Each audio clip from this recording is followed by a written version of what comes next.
Oh, Wait. Hey guys, I'm here. I'm with Justice. We went to Carolina together back in 19 blah blah blah. I know, right? And we still look yesterday 22. in the 2000s. Yeah. Do you look 21, 22? Girl, I'm gonna be 23. No. 16 ain't never been touched. That's what I'm saying. Look at you, girl. I'm telling you.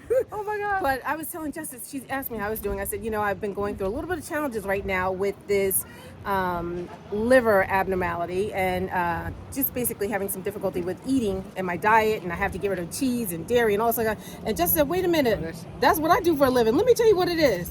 So I was just saying that's the spleen. The spleen is responsible for the assimilation of nutrients. So any issues you have with digestion, all that good stuff, is the spleen. It's the stomach, it's the spleen. It goes all the way back to the heart chakra. So there's something that has happened that you like, you know what, I just can't stomach that. So it does connect to that spiritually. Stress? Not stress. Something that has happened that's like you had to take it in. Trauma. But trauma or something, but you ain't want to take it in. Like I can't stomach that. But it is the spleen. It definitely is the spleen. So you're looking at the wrong organ. Look at your spleen. And the spleen is really a finicky organ because if you eat cold foods, a lot of cold food, I don't like cold. It's like the spleen warms the pot.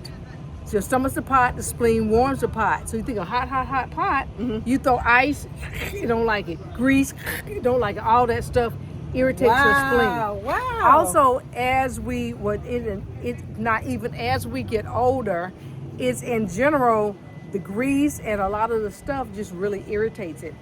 And it can't take it in. So if you're nauseous after you eat, that's your spleen. I am. If you feel full, you ate like one drop, you're like, oh damn, I'm full, but that's really good. No, that's your spleen. So it's not the liver, it's the spleen. The liver actually cleans stuff. Once you got it in, that's cleaning the blood and stuff. But you got to get it in first. If you don't get it in, I can't get it that's in. the spleen. And so let me ask you something. So I can't have like dairy, so the dairy is cold. Cheese is cold. All of that's cold. And so we're looking at food as whatever, but certain things are cold. Dairy is cold. Mushrooms are cold. Cheese is cold. Certain things are cold by nature. And if you think about it, if you got a stove, your stove is like, 200 degrees, and you throw coal, it go, right? And that's your spleen. Your spleen does not like that. So be mindful of the coal intake. But that is your spleen. That's your spleen. Yeah, because I went to be mindful of that. Don't look at the liver. Look at the spleen first. Now, what happens is sometimes when you irritate an organ, that organ will be mad and it'll throw what it has to do to another organ. And then that other organ will be like, oh shit, I got all this to do. I ain't doing that too. And then your doctor's like, oh, that's your liver. But it's not your liver. It's a whole other organ. But the liver, just like as women, we got so much shit to do. We're like, I ain't doing all of that because it ain't my job.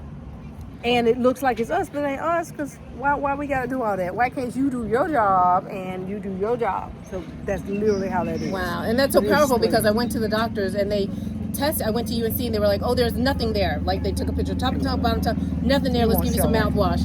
Then I went to Duke. I'm telling you. Then I went to Duke, right? But I went to Duke. They gave you mouthwash. Is telling you that's your digestive system. Oh yeah, that's what they said. I said, can we do blood work? Can we do urine? Can we do? They were like, no, there's nothing wrong with you. So I went to Duke, and when I went to Duke, they were like, they test me for everything, girl. They test me for HIV. They test me for herpes. They test me for girl. They test me for everything. Girl. They test me for diabetes. They test me for zinc. They test me for B12.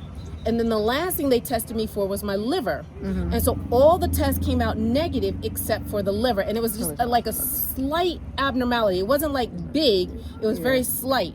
But the thing is, what we're trying to figure out is why it hurts to eat. Like I go to bed at like 9 o'clock at night a lot of times because I'm just so nauseous. Like it's just not working. Yeah, that's just funny. And so it was really funny. I just ran into a soror and she was like, if you don't share your story, that's selfish. And, that's what because if you have a story that can help somebody else, right? Yeah, then you need to share it. And I was like, all right, God, give me the platform to share it. Give me the platform to share it. And then I run into Justice. Yeah. Oh, so 23. Yeah. Oh, 23. Oh my God. And she comes into And I will say this, if you are over, it used to be over like 40. Now, because all the shit in the food is way lower. take a digestive enzyme, and I unfortunately can't recommend one. Pineapple is a digestive enzyme, but something to help you digest food, because after a certain age you don't digest food properly, and that does irritate your spleen. But there's certain things, really cold stuff really pisses your spleen off. Okay. Really cold, like eating ice, all that stuff. I just ate ice cream and I felt so sick. Yeah. So, and unfortunately, also what irritates your spleen is eating out of season. And now with the global whatever, we eat out of season. So in the winter, technically, you're supposed to be eating warming foods. In the summer, cooling foods. So in the winter, if you're eating a salad, it's cooling. That pisses your spleen off, because I'm like, okay, it's cold out, well, I'm trying to warm you. The same thing in the summer when you go to a fish fry or a barbecue, which is fun with, alcohol. Alcohol is actually warming, which also pisses your spleen off, so don't look at me, because, no. Anyway. So, yeah. So that, and I can, we'll talk later. Yeah, but, yeah. Anyway, but I just want to say, look at that UNC Beauty. And this I know, other right? UNC Beauty, we got 2 UNC Tar Beauties here. Heels. Hey. Just sharing more insight on how to better take care of yourself, right? We need to protect ourselves as we're getting older. Well, I'm getting younger, but as people are getting older. The alcohol will ferment you and turn you into a pickle. I'm a pickle, I don't age. That's what I'm saying. But once again, just more insight, guys, on how to help yourself, how to better maintain and take care of yourself for whatever comes next. Thanks again so much, Justice. Okay, yeah. Talk to you later, people.